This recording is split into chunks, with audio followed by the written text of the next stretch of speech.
오늘 우리에게 주신 하나님의 말씀 사도행전 20장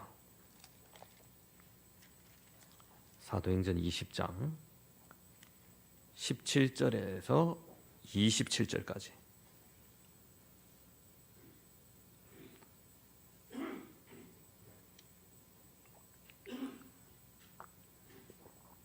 사도행전 20장 17절에서 27절까지 제가 봉독하도록 하겠습니다.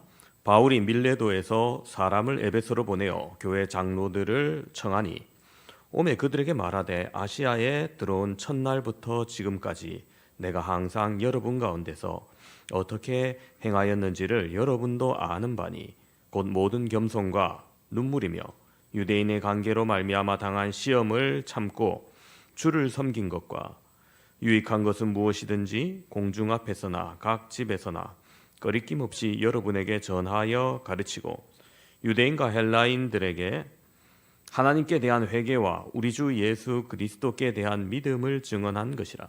보라, 이제 나는 성령에 매여 예루살렘으로 가는데 거기서 무슨 일을 당하는지 알지 못하노라. 오직 성령이 각 성에서 내게 증언하여 결박과 환난이 나를 기다린다 하시나 내가 달려갈 길과 주 예수께 받은 사명 곧 하나님의 은혜의 복음을 증언하는 일을 마치려 하면은 나의 생명조차 조금도 귀한 것으로 여기지 아니하노라. 보라, 내가 여러분 중에 왕래하며 하나님의 나라를 전파하였으나 이제는 여러분이 다 내 얼굴을 다시 보지 못할 줄 아노라. 그러므로 오늘 여러분에게 증언하거니와 모든 사람의 피에 대하여 내가 깨끗하니 이는 내가 꺼리지 않고 하나님의 뜻을 다 여러분에게 전하였음이라. 아멘.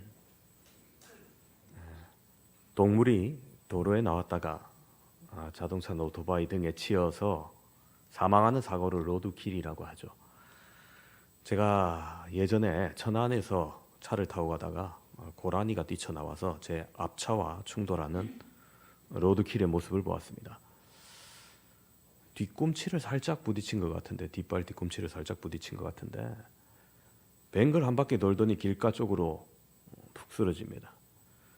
저도 차를 세우고 가까이 다가가 봤어요. 그랬더니 고라니가 눈을 껌뻑거리다가 뜨거운 입김과 함께 마지막 숨을 거칠게 내쉬면서 호흡이 멈춥니다.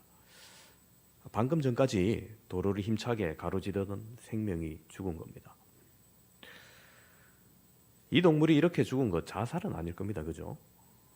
아무리 이성이 없는 동물이라 할지라도 자신의 생명을 소중히 여기며 살려는 본능이 있기 때문입니다. 그저 먹이를 찾거나 혹은 보금자리를 옮기며 달려가다가 미처 다가오는 차를 피하지 못해서 죽은 겁니다. 살기 위해 달렸지만 오히려 죽을 곳으로 달려갔던 것이죠. 오늘 우리의 인생은 어떻게 살아가고 있습니까? 나는 생명의 길로 달려가고 있습니까? 아니면 목적도 의미도 없이 죽음을 향해 달려가고 있습니까? 오늘 본문의 내용은 자신의 달려갈 길과 심지어 죽음까지 각오하면서도 자신의 사명을 위해 달려가야 한다는 마치 유언과도 같은 바울의 설교가 나옵니다. 에베소에서 사역하던 바울은 급히 에베소를 벗어나서 밀레도로 갔습니다. 우리 성경에 이 밀레도 이렇게 기록되어 있으니까 무슨 섬 이름으로 생각하시는 분이 있는데 아닙니다. 원어로는 밀레토스입니다. 최초의 서양 철학 학파인 밀레토스 학파가 생겼던 고대 그리스 철학의 본고장입니다. 여기서 에베소로 사람을 보내서 교회 장로들을 초청했다 기록하고 있습니다. 여러분, 에베소에서 밀레도까지 직선 거리로만 50km가 넘는 먼 거리입니다. 아마 구불구불한 길, 고갯길 다 따신다면 70km가 넘는 거리로 초청을 하고 또 그에 응한 겁니다. 왜 사도 바울은 에베소 교회 지도자들을 불렀던 것일까요? 바울은 에베소에서 급히 벗어나야 했었습니다. 은장색 드메드리오의 선동으로 그 도시에서 바울을 없애고자 하는 큰 소요가 일어났기 때문입니다. 계속해서 그곳에 머문다면 너무나도 위험했던 상황입니다. 이전에 바울의 선교 행로를 보면은 데살로니가에서도 바울에 대해서 악이 있는 중상모략이 있었습니다. 그래서 바울은 밤을 틈타 그 도시를 몰래 빠져나가야만 했었고, 돌아오지 않았기 때문에 바울을 반대하던 사람들은 그를 위선적이라고 비난을 했습니다. 에베소에서도 바울이 떠나고 난 이후 아마 비슷한 바울을 음해하는 일들이 있었던 것 같습니다. 그래서 바울은 자신의 동기가 순수하다는 것을 말해줄 필요가 있었습니다. 18절을 보면 바울은 초청된 에베소 장로들에게 이렇게 말합니다. 아시아에 들어온 첫날부터 지금까지 내가 항상 여러분 가운데서 어떻게 행하였는지를 여러분도 아는 바니. 그렇습니다. 함께 동역하며 함께 섬겼던 사람들에게 자신의 떳떳한 과거에 대해서 상기시키고 있습니다. 당신들이 나를 겪어보지 아니했느냐 묻는 겁니다. 어떤 모습을 보았을까요? 19절에서 21절입니다. 곧 모든 겸손과 눈물이며 유대인의 간교로 말미암아 당한 시험을 참고 주를 섬긴 것과 유익한 것은 무엇이든지 공중 앞에서나 각 집에서나 꺼리낌 없이 여러분에게 전하여 가르치고 유대인과 헬라인들에게 하나님께 대한 회개와 우리 주 예수 그리스도께 대한 믿음을 증언한 것이라. 그렇습니다. 지나온 시절 에베소에서의 바울의 모습은 겸손과 고난의 길이었습니다. 유대인의 방해와 시험에도 그를 꺾을 수 없었으며 유익한 것은 무엇이든지 사람 앞에서나 집에서나 꺼리낌없이 전하고 가르쳤다고 고백합니다. 그는 예수님의 모습을 본받아 겸손과 눈물 어린 고난의 길을 갔으며 진리를 담대히 전하고 가르쳤던 겁니다. 그의 사역은 유대인과 헬라인을 넘어서 이방인에게 모두에게 죄를 깨닫게 하고 하나님께 회개하게 하며 예수님에 대한 믿음을 증언하였다고 말하고 있는 겁니다. 자신이 달려왔던 그 신앙의 열정과 사명의 길에 직접 보았던 에베소 교회 장로들에게 바울은 지난 여정을 돌아보며 회상하고 고백하고 있었습니다.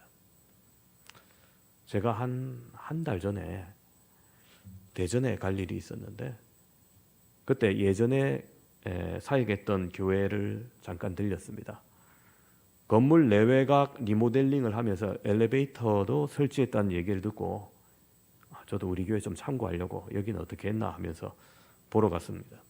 특별히 누구랑 약속을 잡지 않고 그냥 둘러보러 갔는데 마침 장로님 부부가 차에 들어오면서 제 차도 들어오면서 딱 주차장에서 만났어요. 그래서 목사님 어쩐 일이십니까 하길래 리모델링 했다고 소문을 들어서 제가 지나는 길에 잠깐 보러 왔다고 하니까 친절하게 안내를 해주시더라고요. 미리 문까지 다 열어주시고 에스코트 해주면서 겸손하게 여기는 뭐 어떻게 했고 얼마가 들었고 어떻게 수정했고 진행했는지 친절하게 설명을 해주셨습니다. 제가 그 교회 떠나온 지 8년의 세월이 넘었는데 거기서 4년 동안 사역하면서 담임 대행으로 한 1년 6개월 정도 했지만 그래도 행정상은 부목사입니다. 주보에 보면은 부목사라고 돼 있어요.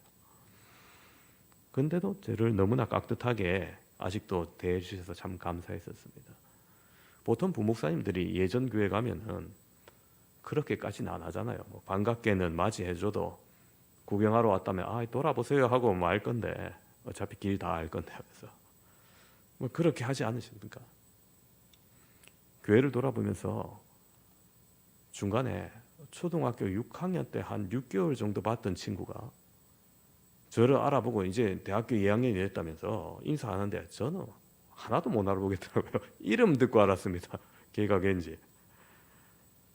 그렇게 리모델링한 본당, 엘리베이터 다 돌아보고 작별하기 전에 이 장로님과 권사님께서 하시는 말씀이 목사님 우리 교회에 와서 너무 수고만 하시다가 가셔서 너무 감사했습니다 하면서 인사하는데 제가 그 교회에서 한 모든 고생을 지켜보신 분이기 때문에 그걸 기억하는구나 생각이 듭니다.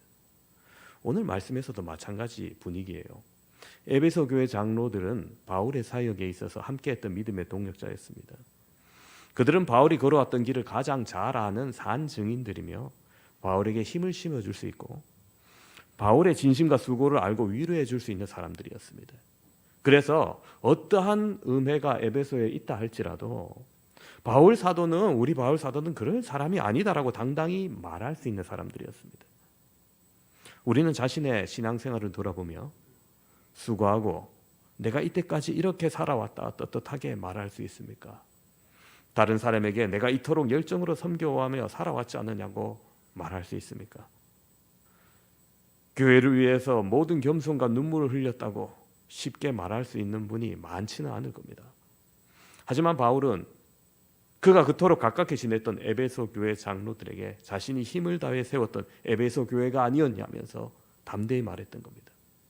이것은 밀레토스로 불러 만난 에베소 교회 장로들을 향한 마지막 고별 설교였습니다. 우리는 이 설교를 통해서 어떤 교훈을 받을 수 있습니까? 첫 번째로 한 교회가 서기까지 이러한 고통과 눈물의 헌신이 있었음을 보게 되는 겁니다. 어떤 교회도 여러분 그냥 세워지는 교회는 없는 겁니다. 에베소란 도시는 로마 제국 시대 때 좀 특별한 도시였습니다. 로마의 모든 식민지 도시들은 당연히 로마로 세금을 보내야 됐었습니다. 당시 지방 총독들과 사령관은 이 일을 가장 중요하게 여기고 그 임무에 많은 공을 들였습니다.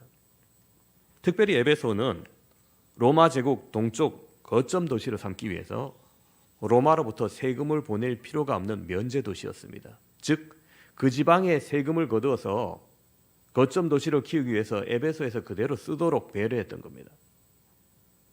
지금도 여러분 비행기를 타고 에베소로 가면 화려했던 과거의 영광 유적들이 꽤 많이 남아 있습니다. 여러분 한번 상상해 보시기 바랍니다. 대리 속으로 호화롭게 대로가 닦여 있던 이 도시에 허름한 차림의 한 사나이 바울이 도착했을 때 당연히 교회도 없고 로마의 다신교 사상이 지배하며 물질 중심의 가치가 자극적이고 향락적인 산업이 지배하고 있던 이곳에 복음의 눈물을 뿌리기 시작했습니다. 특별히 바울은 이 에베소 교회를 향하여서 3년 동안 에베소에 몸을 베서 그는 전력을 다해 사역했습니다. 바울의 선교 여행을 보면요, 이처럼 오래 머물러 교회를 세운 것은 이례적인 일이었습니다. 다른 교회들은 보면 짧게는 2주, 길게는 6개월 정도 복음을 전하고 또 다른 곳으로 이동하여 또 복음 전하고 교회를 세웠는데 그만큼 에베소 교회에는 많은 시간과 공을 들여서 헌신했다는 겁니다. 그 사역의 시간이 평안하고 일사천리로 사역이 진행됐던 것이 아니었습니다. 유대인들의 갖은 핍박과 위협이 도사리고 있었습니다. 궁핍한 생활 때문에 직접 생계를 꾸려 나가야 하기도 했습니다. 하지만 그는 구령의 열정으로 자신의 길을 다 달려갔던 겁니다. 고통의 삶을 살았지만 자신에게 맡겨진 사명이 있음을 항상 기억하며 살았던 겁니다. 자신의 마음속에 있는 이 복음으로 말미암아 죽음을 향해 달려가고 있는 사람의 인생을 생명을 불어넣을 수 있는 것을 알고 기쁨으로 보람으로 감당했던 겁니다. 바울의 이러한 선교로 에베소 교회는 점점 든든히 서갔고 복음의 씨앗이 세계 전역으로 퍼져갔으며 시간과 공간을 초월하여 우리나라에도 우리 교회에도 그 헌신에 복음이 영향을 미쳤음을 보게 됩니다. 우리도 여러분 기억하기를 소망합니다. 우리 교회에 지나온 과거를 돌아보면 분명 아픔도 있고 기쁨도 있었을 겁니다. 고통과 좌절의 순간도 있었지만 누군가는 바울과 같은 귀한 헌신이 있었기에 여태까지 주님의 은혜로 오게 된 것입니다. 바울과 같이 헌신하는 자의 수고 하나님께서 아실 것입니다. 그것으로 말미암아 그 은혜가 계속해서 전해지는 것임을 여러분 잊지 않는 저와 여러분 되시기를 바랍니다. 두 번째로 우리가 깨달을 수 있는 교회는 성령의 전대는 한 사람의 교회를 세워야 된다는 것을 보게 됩니다. 교회는 예수님을 구주로 믿는 사람들의 모임입니다. 이게 정의예요. 에클레시아의 정의. 즉 그룹이고 공동체입니다. 그런데 또 다른 개념의 교회가 있다면 그것은 예수 그리스도를 믿는 한 사람 한 사람의 마음속에 있는 성령으로 말미암아 각 사람이 성령의 전이 된다는 거예요. 즉 각 사람이 한 사람 한 사람이 교회라는 겁니다. 좀 더 구체적으로 교회를 한번 살펴봅시다. 신약에서는 교회를 크게 네 가지로 구분합니다. 첫 번째는 예수님 자체이십니다.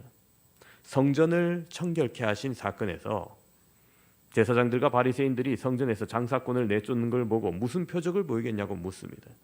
그때 예수님이 이 성전을 헐라 내가 사흘 만에 일으키리라 말씀하십니다. 사람들은 이 성전의 의미를 그 예루살렘에 있는 성전 건축물로 인식했지만 사실 예수님의 몸을 말했고 실제로 죽은 지 사흘 만에 부활하심으로 그 언약을 이루셨습니다. 즉 예수님은 이 땅에 오신 살아계신 성전 그 자체였던 겁니다. 두 번째 성전은 믿는 우리 자신입니다. 고린도전서 3장 16절에 이렇게 기록하고 있어요. 너희는 너희가 하나님의 성전인 것과 하나님의 성령이 너희 안에 계시는 것을 알지 못하느냐. 그렇습니다. 우리 안에 내주하시는 성령이 계시기 때문에 믿음의 성도 자체가 바로 서야 할 교회라는 겁니다. 세 번째로 성전은 부부가 이루는 가정입니다. 남녀가 만나 이루는 가정은 단지 잠자는 처소가 아니라 함께 믿음의 자녀를 양육하고 믿음으로 서로 의지하며 하나님의 뜻을 이루는 교회가 되어야 합니다. 에베소서는 바울이 가정이 교회와 같이 되어야 됨을 말합니다. 에베소서 5장을 보면은 5장 29절 이하에 이렇게 기록해 있습니다. 누구든지 언제나 자기 육체를 미워하지 않고 오직 양육하여 보호하기를 그리스도께서 교회에게 함과 같이 하나니 우리는 그 몸의 지체이니라. 그러므로 사람이 부모를 떠나 그의 아내와 합하여 그 둘이 한 육체가 될지니 이 비밀이 크도다. 나는 그리스도와 교회에 대하여 말하노라. 그러나 너희도 각각 자기 아내 사랑하기를 자신같이 하고 아내도 자기 남편을 존경하라. 그렇습니다. 가정이 함께 하나님을 섬기는 믿음의 가정으로 온전히 세워지고 그 가정이 하나님의 사역을 위해서 함께 협력하여 살아간다면 그게 바로 교회라는 거예요. 네 번째로 우리가 흔히 알고 있는 지역교회를 말합니다. 성광교회, 포도원교회, 만나교회 이런 교회를 얘기하는 거예요. 이렇게 신학교회는 교회 개념이 네 가지입니다. 바울은 내가 에베소 교회에서 이렇게 헌신했다고 에베소 교인들에게 그 장로들에게 단지 자기의 과거를 자랑하기 위해서 연설하는 것이 아니었습니다. 자기의 공로를 자랑하기 위해 말하는 것도 아닙니다. 예수님께서 교회를 사랑하셨듯이 나도 너희에게 이렇게 헌신하고 섬겼으니 너희도 주의 몸된 교회를 세우고 한 사람의 생명을 세우고 가정의 교회를 세우라는 겁니다. 에베소 교회 장로들이 바울처럼 다른 지역에 가서 선교하고 교회를 세우는 일은 하지 못할지라도 지금 있는 에베소 교회 성도들과 자신의 가족들에게 자신에게 맡겨진 영혼들에게 교회됨을 온전히 세우라는 거예요. 여러분, 사람을 세우는 일보다 더 귀한 일은 없습니다. 예수님의 피값으로 영생을 얻은 우리는 예수님의 피의 값어치만큼 존귀한 존재입니다. 그러한데 우리가 한 영혼 한 생명 전도하고 구원하는 일을 어떻게 소홀할 수 있겠습니까? 하나님께서 내게 맡겨준 내 자녀의 구원의 문제를 어찌 눈물과 기도와 헌신으로 구원받지 아니하게 하겠습니까? 내 남편을 위해 어찌 수고와 인내를 마다하겠습니까? 내 가정이 교회일진데 어찌 알아서 하겠지 하면서 방치할 수 있겠습니까? 바울의 눈물과 고통과 섬김이 지극히 어려웠던 우상의 도시 에베소에서 그들을 변화시켰고 에베소 교회를 든든히 서게 했듯이 우리도 우리에게 맡겨준 한 영혼, 한 생명, 한 가정을, 우리의 가정을 헌신으로 구원받게 하고 더욱더 믿음 안에 든든히 세워 나가시기를 축원합니다. 세 번째로 우리에게 주시는 교훈은 사명을 위해서 아낌없이 달려가야 한다는 겁니다. 21절까지는 바울이 지금까지의 일들을 이야기했다면 22절 이후부터는 앞으로 자신이 어떻게 할 것인지에 대해서 이야기합니다. 바울은 개인적으로 예루살렘에 가고자 하는 소망이 있었습니다. 그것은 개인적인 향수나 욕심으로 가고자 함이 아니었습니다. 22절 보면 보라 이제 나는 성령에 매어라고 기록하고 있습니다. 그 목적이 자신의 유익이 있지 않고 성령의 매임으로 말미암은 것임을 밝힙니다. 예루살렘으로 가는 그 길을 도무지 안전을 보장받을 수 있는 길이 아닙니다. 선교 여행 중에 수많은 유대인들이 쫓아오면서까지 악의적으로 핍박하고 얼마나 많이 바울을 위협하고 심지어 죽이려까지 했겠습니까? 이제 바울이 그 수많은 유대인들의 본산지인 예루살렘 한가운데로 그들 한가운데로 가고자 하는 겁니다. 이 위험에 대해서 23절을 이렇게 기록합니다. 오직 성령이 각 성에서 내게 증언하여 결박과 환란이 나를 기다린다고 하시나. 그렇습니다.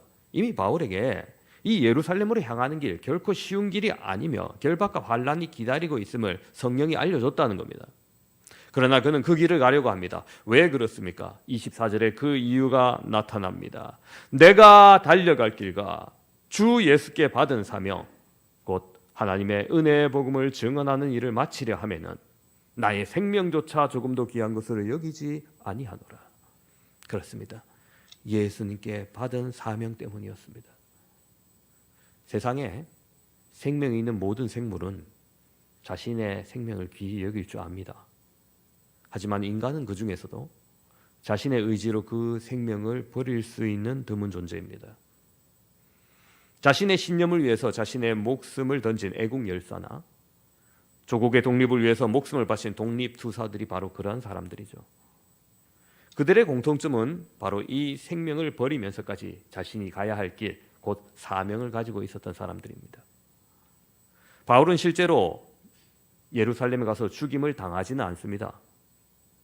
그는 성령의 인도하심을 따라 그토록 복음 때문에 가고 싶었던 로마로 결박되어 압송하게 됩니다. 비록 제수의 신분으로 호송되지만 그것조차 복음이 로마에 구체적으로 전달될 수 있는 과정으로 여겼습니다. 그렇게 바울은 죽을 각오로 예루살렘의 사명을 감당하기 위해 갔습니다. 바울은 자신의 사명은 곧 하나님의 은혜의 복음을 증언하는 일이라고 명백히 이야기합니다. 오늘을 살아가는 우리의 사명은 무엇입니까? 나와 여러분의 삶에 하나님의 은혜의 복음을 증언하는 일이 나의 사명이다라고 확신하고 계십니까? 내가 십자가 위에서 죽었기에 나는 없고 오직 이 사명에 붙들려 있습니까? 저는 바울이 에베소 교회 성도들에게, 장로들에게 했던 이 유언과도 같은 마지막 설교의 고백을 들을 때마다 내가 얼마나 나의 사명을 잊고 사는지, 나의 나된 것을 잊고 사는지 깨닫게 됩니다. 베이징 올림픽에 출전했던 사람 중에 특별한 노력이 세상에 알려진 선수가 있었습니다. 압둘라 자크라는 이라크 여자 육상 선수인데요. 사진을 보여주시면은 저렇게 건강하게 생기신 아주머니입니다. 아무튼 그녀는 이라크 전쟁 후 피폐해진 운동 여건과 종교 분쟁으로 많은 위협을 무릅쓰고 훈련을 강행해 왔습니다. 이슬람교는 수니파와 시아파가 나눠져서 종종 분쟁이 일어나는데 이때 연습을 해야 될 시기에 폭동이 일어나서 가족이 위협을 받습니다. 심지어 보수적인 곳에서 여성이 운동하는 것 이거 참지 못하고 일부 과격 세력에게 표적이 되기도 합니다. 그래서 운동장 달리기 연습을 하는데 저격수가 총을 쏩니다. 그러면은 어떻게 해야 됩니까? 숨고 피하고 도망가야 될 거 아닙니까? 그런데 총탄을 피해서 계속 달리기를 연습했다는 거예요. 목숨을 걸고 연습을 합니다. 그녀가 비록 메달은 따지 못했지만 언론에 이 사실이 알려지자 많은 사람들의 박수를 받았습니다. 여러분, 요즘 건강을 위해서 좀 밖에서 나가 뛰고 달려야 되는데 너무 추우니까 나가기 싫죠. 그러나 국가대표라는 사명을 가졌더니 연약한 여인이라도 초랑이 지나가는 운동장일지라도 나와서 달렸다는 겁니다. 오늘 나는 무엇을 위해 달리십니까? 우리 교회 올해의 목표는 생명을 살리는 교회입니다. 여러분, 우리도 생명을 살리는 사명 가지시기 바랍니다. 나의 달려올 길을 아는 사람들, 에베소 교회 앞에 바울은 이제 나의 마지막 달려갈 길은 주 예수께 받은 사명을 위해서 목숨조차 아끼지 아니하고 가겠다는 담대한 고백을 오늘 들었습니다. 이 고백이 저와 여러분에게도 있기를 소망합니다. 말씀을 정리합니다. 함께 예배드리는 사랑하는 성도 여러분, 오늘 바울 사도는 에베소 교회 장로들을 밀레도로 초청하여 마지막 설교를 하였습니다. 그 설교를 통해서 우리가 무엇을 깨달았습니까? 첫 번째로 고통과 눈물의 헌신이 한 교회를 세웠음을 바라봅니다. 바울 사도는 자신이 겪었던 수많은 어려움과 고통을 이야기하면서 에베소 교회에 뿌린 복음의 씨앗을 말해왔습니다. 한 지역의 교회가 성장하기까지 눈물 어린 헌신이 각 교회마다 다 있으며 우리 교회도 그 헌신을 기억하며 감사해야 될 것입니다. 두 번째로 성령의 전되는 교회, 바로 한 사람을 세워야 함을 보았습니다. 바울이 에베소 교회를 세우기 위해 그렇게 헌신했듯이 이제 남겨진 장로들에게 나의 헌신을 기억하며 성령의 전되는 성도 하나하나를 세우는 일에 전심을 다해달라는 부탁이었음을 바라보면서 여러분, 우리 성광교회도 성령의 전되는 한 사람 한 사람을 더욱 믿음 안에서 든든히 세우고 성장시키기를 소망합니다. 세 번째로, 사명을 위해서 아낌없이 달려가야 함을 보았습니다.